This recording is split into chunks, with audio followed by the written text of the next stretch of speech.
I remarried Mark, who had been divorced once, and for the past 3 years, I've been dealing with his self-centered mother. One day, his mother, Susan, mentioned she felt lonely eating alone, so Mark promised to go to her place to cook dinner. When Mark was busy, I would invite his mother over to our home, and the three of us, my daughter Rachel included, would eat together.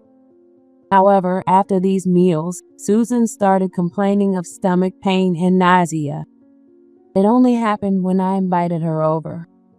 We took her to the hospital for tests, but nothing abnormal or any illness was found. The doctor in charge, Lily, who was a high school classmate of mine, was someone I completely trusted, both for her skill and her personality. Eventually, even Rachel started experiencing similar symptoms. Again, there was no known cause.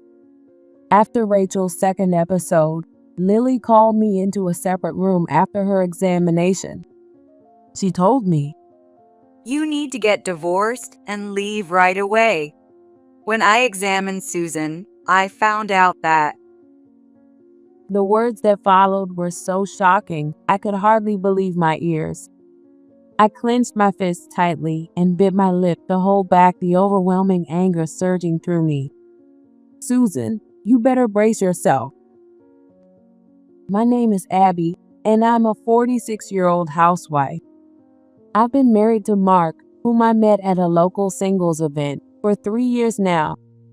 Mark's kind and gentle nature made me feel comfortable, and we shared hobbies like reading and watching movies, which made us click.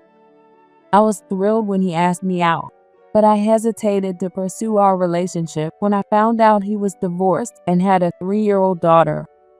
My parents and friends warned me, remarrying someone with a kid can be tough. But while I was hesitating, all of my friends and colleagues got married. By then, most of the eligible men were either divorced or had kids. After a few dates, I decided to meet Rachel, and she turned out to be the sweetest little angel. Looks like Rachel liked me. As we continued going to amusement parks and restaurants together, I became quite fond of her as well. Susan was also very lively, and when I went to introduce myself before our wedding, she welcomed me with a bright smile.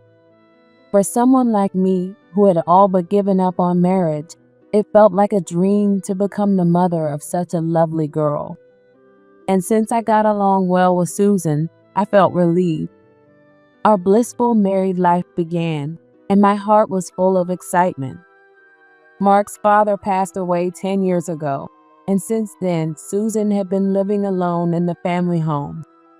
"Mark, is there any talk of your mom moving in with us?" I cautiously asked after we got married. He casually replied, "No. Mom likes living on her own and doing her own thing. I think that's best too." "Is that so?" I felt relieved, and Mark continued, "Since she lives just 10 minutes away by car, I can rush over if anything happens." Indeed, Susan seemed to enjoy her independence, taking trips with friends from the neighborhood and enjoying her gardening hobby. Thanks to that, we didn't have to worry about unannounced visits and were able to maintain a decent distance. During Thanksgiving, Christmas, Rachel's birthday, and long weekends, we would visit her at her place, or she would come to our apartment. When Mark was away for work, Susan would sometimes watch Rachel while I took care of chores. One day, after finishing the dishes, I peeked into the living room and they were both gone. I checked the other rooms, but they were nowhere to be found. Rachel had been whining all morning about wanting to go to the park, but since the weather was bad, I had her play indoors instead. Perhaps Susan overheard and decided to take her out. I looked out the window and felt a chill run down my spine. It was still early afternoon, but snow was starting to fall. Did she really take Rachel outside without telling me in this weather? Nervously, I stepped out onto the balcony and looked down. Sure enough, there were people in the park. I quickly threw on my coat, grabbed Rachel's, and rushed out the door. As soon as the elevator doors opened on the ground floor, I heard Rachel crying and dashed toward the park. There she was, sitting by the swings, crying with a cut on her forehead. "Rachel, are you okay? Did you fall off the swing? Where did your grandma go?" I knelt on the snow-soaked ground, pulled Rachel into my arms, and frantically spoke to her, but all she could do was cry harder. "Oh dear, that's my poor girl." I looked up at the leisurely voice and saw Susan standing at the entrance of the park. She was standing there, holding a cup of coffee and hot chocolate, staring blankly at us, and I felt a surge of anger. I couldn't help but shout, "You left a 4-year-old alone to buy drinks?" "Well, it's colder than I thought. Rachel said she wanted to go to the park, but I didn't think she'd fall off the swing." Her words made it seem like it was Rachel's fault, and I couldn't hold back my irritation. "First of all, don't take her out without asking me. It's freezing, and you didn't even put a coat on her. I can't believe this." "You're overreacting. Kids are resilient. They should play outside, even in winter. Moms these days are way too overprotective." I shot back. "It's below freezing. Of course I'm worried." I hurried out of the park and she asked me in frustration, "Where are you going?" "We're going to the hospital. Just go home for today." "She just has a bump and a small cut. And here I was, spending time with my granddaughter. The least you could do is thank me." She yelled angrily, but I ignored her and made my way to the car. After seating Rachel in the back and buckling her in, I watched as Susan drove off in her small car. At the hospital, the x-ray showed it was just a bruise, and I was relieved. Rachel got 3 stitches for the cut, and I took her home. Later, when Mark got back from work, I angrily recounted the whole ordeal. He was stunned but apologized on his mom's behalf, which helped calm me down a little. Since the incident, Susan hasn't visited as often. However, after a while, Susan started calling me over to her house at my usual time off work more and more often. "My computer suddenly stopped working. I cleaned the vent fan, but now I can't put the parts back together. I want to clean the AC filter, but I can't take it out. Abby, can you help?" Even though she had a cell phone and could easily look up solutions herself, she dumped everything on me. "Susan, I have to pick Rachel up from daycare soon." I would gently hint that it would be difficult for me to go, but she never understood. "I know that, so just fix it before you go. You're good at this, Abby. You'll finish quickly, right?" "If it's so easy, why don't you do it yourself?" I thought. "I'll let Mark know when he gets home, so can you wait until then?" "No, Mark is busy at work. I can't bother him with this." But I'm exhausted too, juggling work, house's chores, and raising Rachel. She didn't want to inconvenience her son, but didn't care about her daughter-in-law. That's how it is, right? The thought boiled my blood. Still, if I pushed back too much and caused tension, it might affect how she treats Rachel. In the end, I always gave in. "Okay, I'll come, but only for 30 minutes. "Don't worry, Abby. You'll be done in 5. I really appreciate it."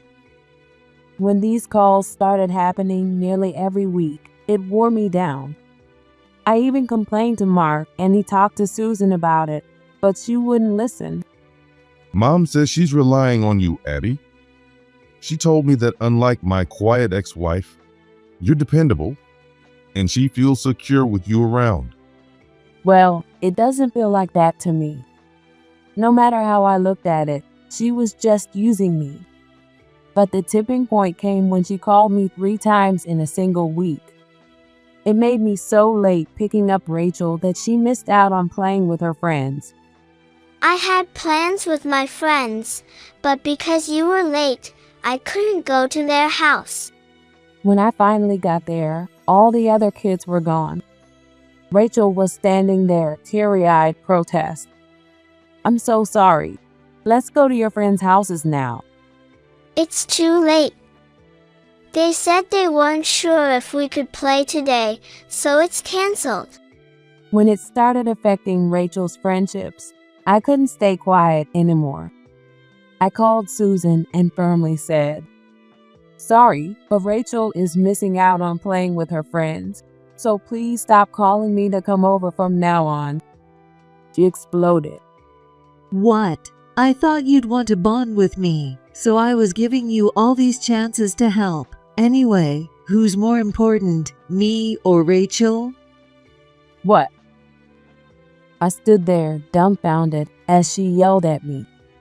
If you're my son's wife, you should prioritize his mother. "Oh, she's someone I can't reason with." That's what I realized. "From now on, please ask Mark or call a professional." I sighed and hung up the phone. For a while after that, she left insulting messages on my voicemail.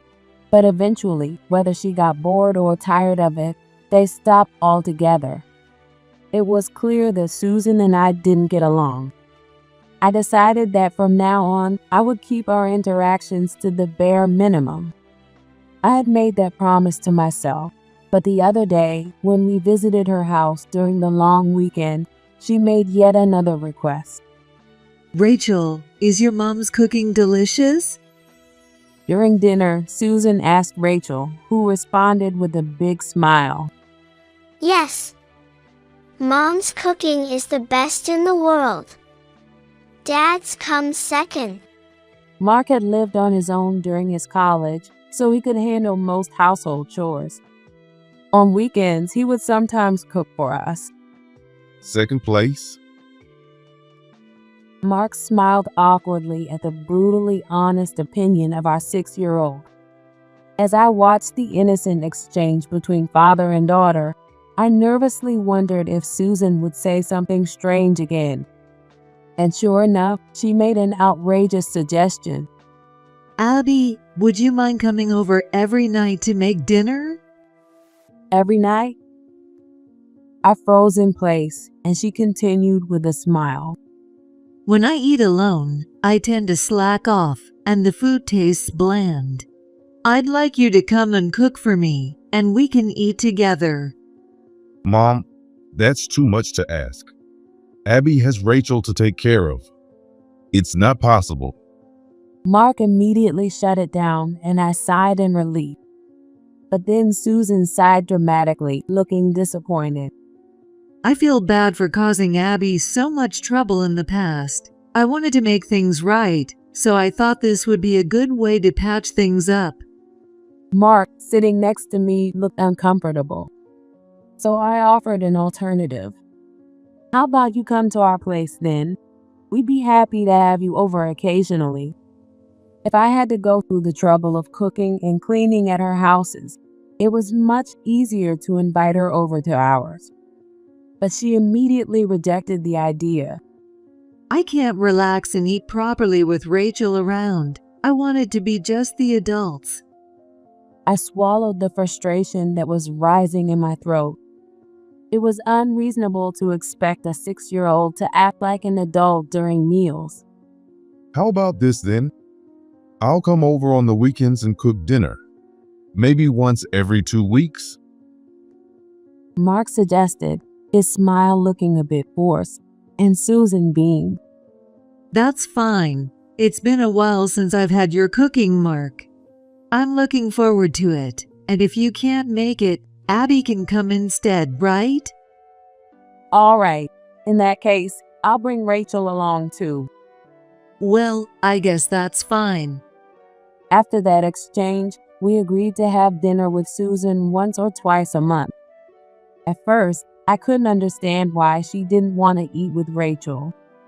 It didn't seem like she disliked her. Since the incident at the park, we had banned any outings alone with her. But whenever we all went out together, She would watch Rachel play on the slide with a smile, or happily join in when Rachel played in the sandbox. I realized that, based on some things she'd said to me, she probably just wanted to feel prioritized over her granddaughter.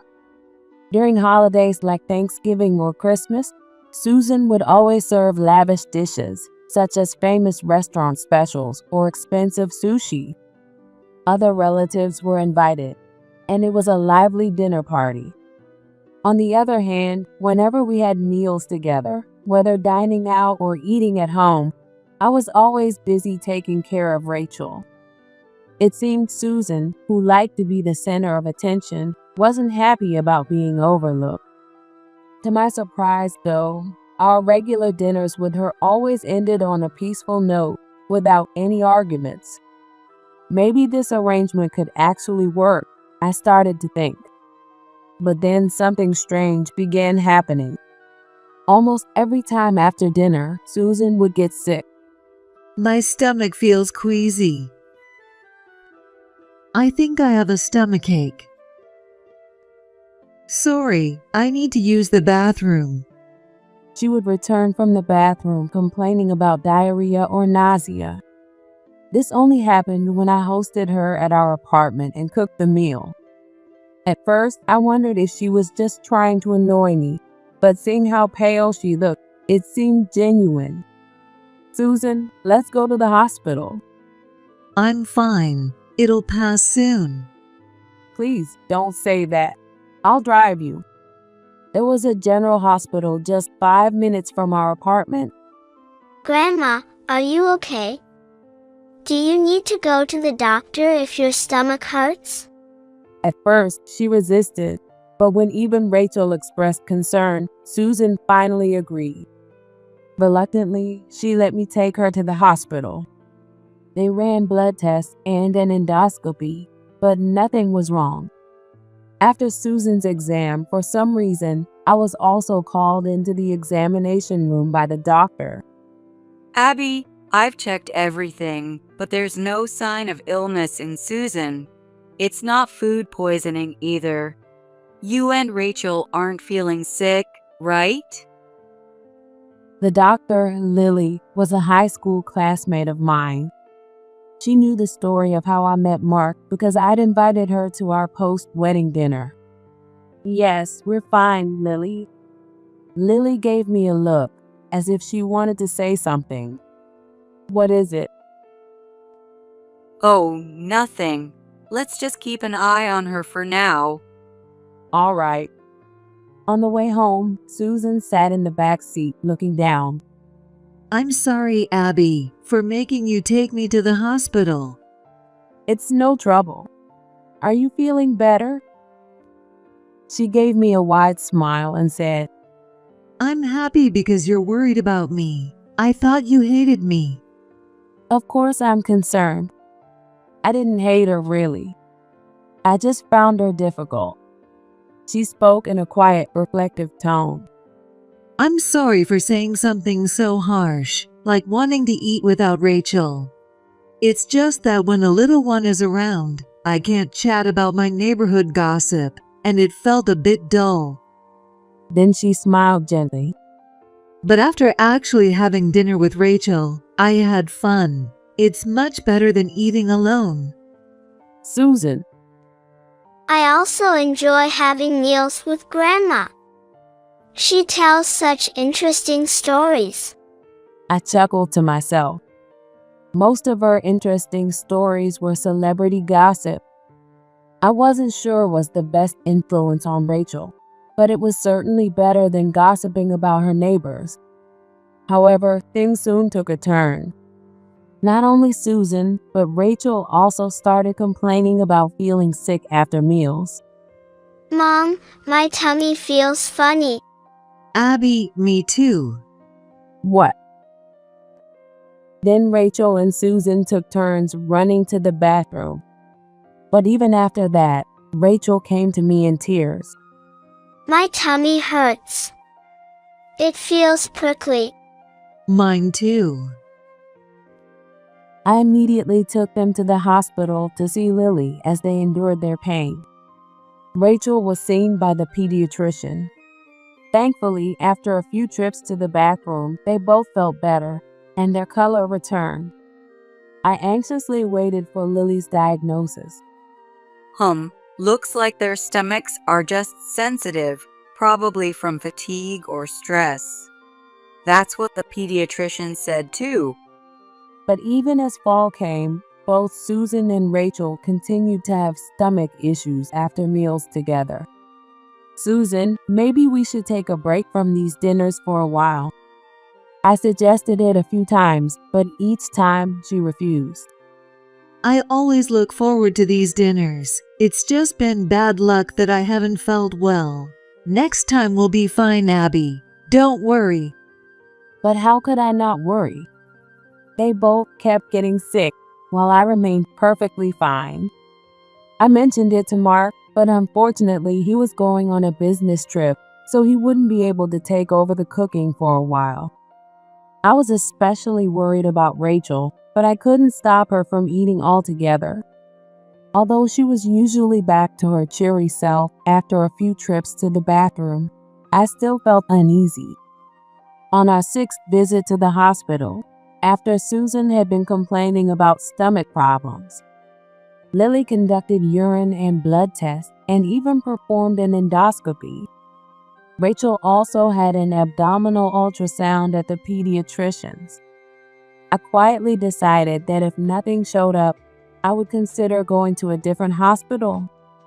A few days later, we got a call with the results, and I took Susan to the hospital. In the exam room, Lily shared the findings with her. It seems like stress and fatigue are the culprits again. Susan shrugged as she left the room. I see. As soon as Susan sat next to me, a nurse called my name. Wondering what was going on, I went into the waiting area where Lily waved me over. She led me to a small room at the end of the hallway, which looked like a storage room. Did they find something bad? I asked, trembling with fear. Lily looked at me seriously and said, You need to leave your husband and get out of there immediately. When we examined Susan, we found out. Her words that followed left me in disbelief. I almost screamed, instinctively covering my mouth with my hand. All the events of the past flashed through my mind like a movie reel. I clenched my fists and bit my lip, struggling to contain the overwhelming anger rising within me. No matter how much she is Mark's mother, I can't forgive her for doing something like this. She's not getting away with it. Susan, you better be prepared. Following Lily's advice, I dropped Susan off at her house and immediately prepared the divorce papers. That night, I told Mark everything that had happened once he returned home from work. He sat in shock, silent for a while. I can't believe it. Mom would harm Rachel? You don't want to believe it, but it's the truth. All right. Mark furrowed his brows, clearly upset. After a long discussion, he agreed to our divorce. The next morning, I submitted the signed divorce papers. I packed up clothes and essentials for myself and Rachel into my suitcase and moved into a temporary furnished apartment. Luckily, I had been working full-time before our marriage, so I had enough savings to support us for a while.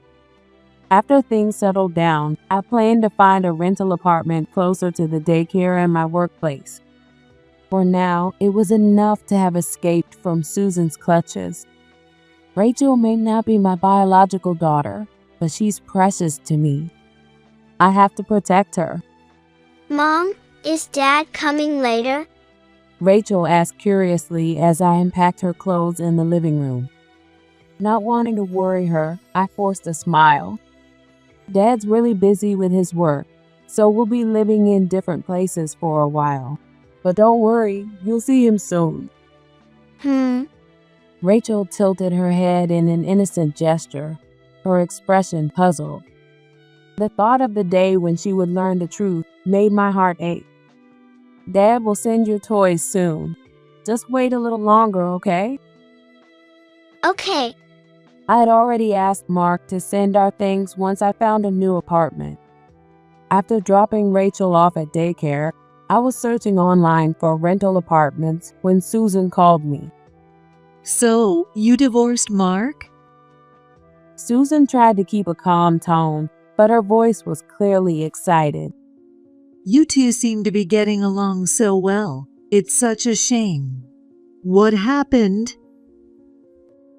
Well, as I hesitated to answer, she continued with a firmer tone. Tell me where you're moving. And of course, you're going to let me see Rachel, right? She's my only grandchild after all. Her audacity made my blood boil. Does she not realize she's the reason we divorced? I see. Are you free next Saturday? Let's have dinner together again. Oh, really? Rachel would come too, right? Yes. Come to the address I'll give you. Delighted, she hung up the phone. I immediately called my parents, explained our situation. After expressing their anger, my parents readily agreed to look after Rachel on the day Susan was coming over. I had no intention of ever letting her see Rachel again. When she arrived and saw my tense expression at the door, her eyes widened. Please come in. Thank you. Where's Rachel? She was invited for a sleepover at her friend's place from daycare. I lied smoothly, and she accepted it without question. Oh, what a shame. But I suppose it's nice for us adults to chat sometimes. Relieved that she didn't seem upset, I quietly exhaled. I served the soup and simmered vegetables at the counter, and she only placed her portion on the dining table before sitting in her usual spot. I joined her, calmly sitting down, and we began eating. So, what's the reason for your divorce? I can't imagine Mark being unfaithful or gambling, and he's certainly not in debt. She looked up quickly with a crumb of food on her mouth as she pondered over her side dish. I've got it. The problem is you, Abby. What? You must have been cheating, right? Her eyes sparkled as she leaned forward over the table, pressing me. You've been buying a lot of clothes with your own money, haven't you? Maybe you secretly love gambling and racked up some debt. And don't think I don't know how you pretend to adore Rachel, but scold her harshly behind closed doors. She chuckled to herself, but I shook my head in disbelief. I've done none of that. I haven't cheated, gambled, or taken on any debt. And I love Rachel like my own daughter, which is why I discipline her properly. Oh, stop lying. I have proof. She laughed and proudly showed me her phone screen. It was a picture of me, arm in arm with an unknown man, about to enter a hotel. I couldn't help but laugh out loud. Well, anyone can edit photos these days. You claiming to be bad with computers and phones was a complete lie. What? Her face stiffened as I continued. This is clearly amateur work. The people are cut out from the background, and my shadow's going the wrong way. Anyone would see this as a fake. Oh. Susan covered her mouth, realizing she had slipped up, and hastily denied it. This picture may be fake, but I know for a fact you were cheating. She raised her voice, glaring at me. I saw you with my own eyes, getting cozy with some guy. I can tell Mark all about it anytime. I see. You pulled the same stunt with his ex-wife, didn't you? Her eyes widened in shock. What are you talking about? Emma, Mark's ex-wife. You told him she had an affair, abandoned Rachel, and ran off with another man. But the truth is, you bullied her out and fed Mark a pack of lies, didn't you? Susan's face twisted with rage. You've met his ex-wife? Who knows? I smirked, lifting the corner of my mouth, and she turned red with fury. She shot up from her seat, grabbed my shoulders, and spit out her words. That woman tricked Mark with her sweet, innocent act. I know what I'm talking about. That's not true. The door flew open and Emma stood there, tall and confident. Susan was stunned, her mouth agape. She clenched her teeth and glared at both of us before rounding on me. You two were in on this together. Please, stop with the accusations. I sighed, half exasperated, as I explained. About a year after I married Mark, I took Rachel to a local children's center. That's where I met Emma, working there. As I glanced at Emma's gentle profile, I continued. After Rachel asked her where the books were, Emma started tearing up. When I asked why, Emma told me she was Rachel's mom. You can imagine my shock. You ignored my order to move out of the state? I told you to never see Rachel again. Though Emma flinched momentarily at Susan's monstrous anger, she quickly straightened and, despite stammering, spoke back. I couldn't do that. I've done nothing wrong. Emma lowered her voice. I started working at the center because I knew Mark or Rachel might come there. I thought maybe, just maybe, I could see her again. Emma's voice trembled as she continued. One day, I saw Abby bringing Rachel. That's how I found out Mark had remarried. It was a shock. But seeing how attached Rachel was to Abby, I realized she was in good hands. Emma looked so much like Rachel. I immediately believed her when she said she was Rachel's mom. I shifted my gaze from Emma to Susan. For the past 3 years, I've seen Emma interact with other children at the center. I can say for certain that she is not the kind of person who would abandon her daughter for an affair. I stared directly at Susan as I said this, and her eyes narrowed with frustration. She glared at me with burning anger for a moment, but then she averted her eyes and let out a long sigh. Mark has terrible taste in women. The first one gives me a granddaughter, and the second one dares to stand up to me. He would have been better off never marrying and just living with me. Her crazed outburst, with veins bulging at her temples, sent a shiver down my spine. I've always wondered, Susan, do you not love Rachel? Her eyes bulged in response. Of course I don't love her. She looks just like that woman. Susan pointed at Emma, her face twisted in rage as she hurled her insults. I told her to have a boy who looked like Mark. Instead, year after year, Rachel just looks more and more like her mother. I couldn't stand it. Then she turned to me and asked, Didn't it bother you, seeing Rachel looking more and more like Mark's ex? Not at all. I think she's getting cuter by the day, and I'm excited to see what the future holds for her. My words brought tears to Emma's eyes. And honestly, while I've heard of mothers-in-law who adore their sons, it's abnormal for a grandmother to poison her own granddaughter. I spoke with anger, confronting Susan. I think at first you enjoyed having people worry about you, but your resentment toward Rachel grew, and eventually you poisoned her too. What? That's ridiculous. What are you talking about? She stammered, suddenly flustered, a nervous laugh escaping her. It was stress-related diarrhea, right? No matter how much I disliked her, I wouldn't do something that awful. Oh, but you did the same thing to me. Emma said with a shaky laugh, her shoulders trembling. When I cooked for you, you got sick, and then you screamed at me in the hospital, saying, "Are you trying to kill me?" Lily, the doctor saw everything. Lily, the one who examined you, she's a classmate of mine from high school. What? Susan was left speechless. She was worried about me and told me to keep an eye on you. That's why I told Mark everything and got a divorce. To keep you away from Rachel.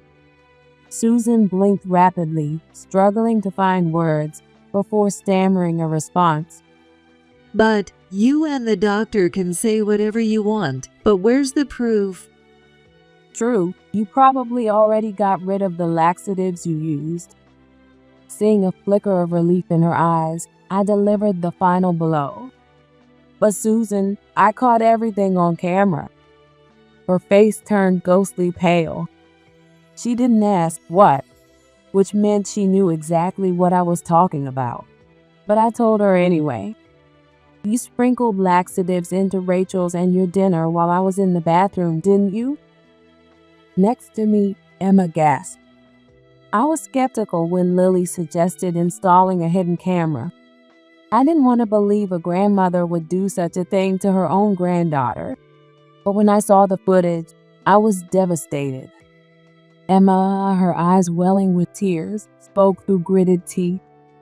How could you do something so horrible to my precious daughter? I won't forgive you. Emma gave her a hateful glare, and Susan turned away in a sulk. It's your fault for not respecting me in the first place. What? You're supposed to respect your elders, but all you and Mark care about is that grandkid. She glared at me, her eyes bloodshot, and continued to rant. I thought since you weren't Rachel's real mother, you'd finally start prioritizing me, but instead, you've been treating Rachel like she's your own daughter. I hated it. Her words made my head pound. This woman is truly insane. So that's why you poisoned Rachel, isn't it? I was boiling with rage. I glared at Susan, my voice trembling. To put a 6-year-old child through that kind of pain is unforgivable. You don't deserve to call yourself her grandmother. No matter how much Emma and I pleaded, it was clear nothing would get through to her. Susan, showing no remorse, leaned on her hand and sneered. I'm done. I'm actually relieved to be rid of a noisy daughter-in-law and a nuisance of a granddaughter. Besides, Mark came back to me. I'll just spend the rest of my life enjoying my time with him. She cackled, but then her phone rang. She eagerly pulled it out of her bag and answered. Mark, darling, what's up? I'm with Abby and your ex-wife right now. Hoping to hear him criticize us, she put the call on speaker. But instead, a cold voice echoed through the room. Mom, I'm cutting ties with you. What? She froze, still holding the phone. Why? Her voice trembled as she anxiously asked. I know everything you did to Emma and Rachel. I've been listening to this entire conversation because Abby was recording it and sending it to my phone. I also saw the footage from the hidden camera. Susan let out a scream. Her face drained of color. She frantically tried to explain. That's not true. I was tricked by Abby. I haven't done anything wrong. I've already submitted everything to the police, so officers should be on their way. Don't run, and accept your punishment like an adult. Wait, Mark. Still holding the phone, she stared blankly in shock. Just then, the doorbell rang. I answered the intercom, and 2 police officers appeared on the camera. After unlocking the door, they soon entered my apartment. I led them to the dining room, where they approached Susan. We have reason to believe you've committed assault on your granddaughter, and we'd like you to come with us to the station. Assault? Don't be ridiculous. It was just a little joke. She gave a strained laugh, but the officers responded calmly. All right, you can explain that at the station. Don't you dare touch me. I'll sue you. And you, Abby. Just wait and see what happens to you. She hurled insults at us and the officers, but it was futile. They restrained her on both sides and escorted her out. As the patrol car drove away, Emma and I exchanged relieved smiles.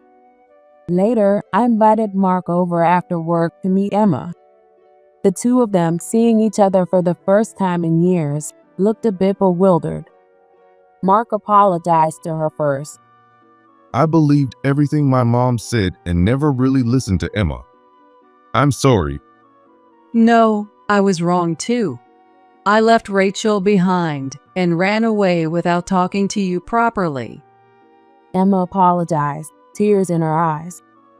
Are you doing well now? Yes.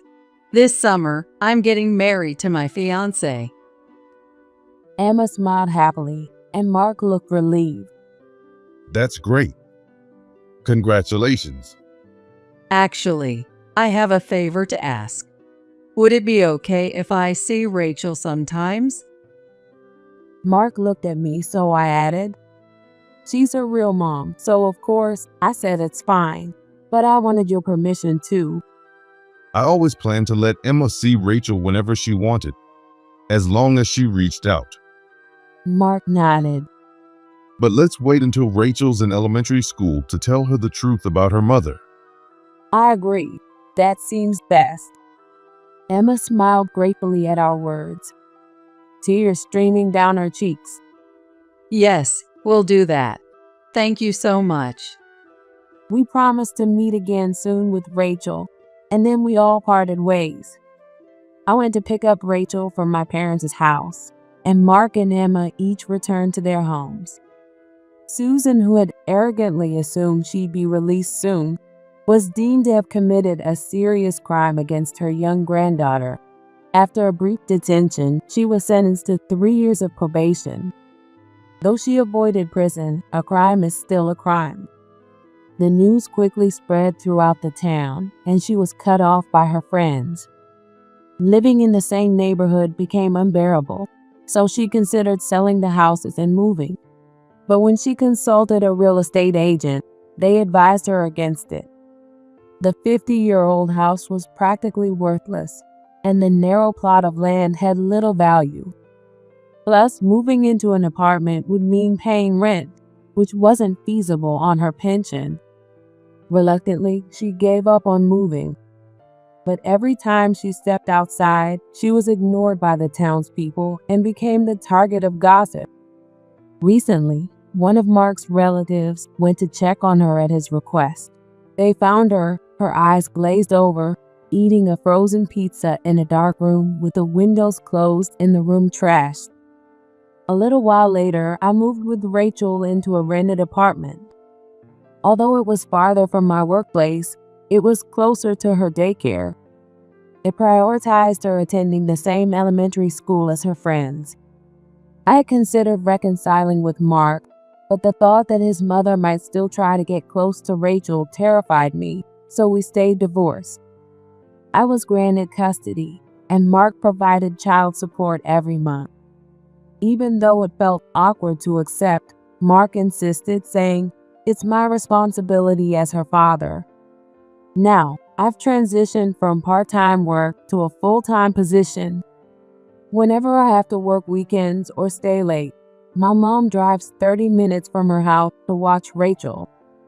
Despite the circumstances, I still care deeply for Mark, and Rachel loves her dad. We make a point of spending time together every weekend, whether going out or having meals at home. I've also stayed in touch with Lily, who has been a great support. We try to meet for dinner when our schedules allow. And venting about work to each other always feels refreshing. Rachel, now more assertive, sometimes throws tantrums at the store when she wants candy or refuses to clean up her toys, which can be frustrating.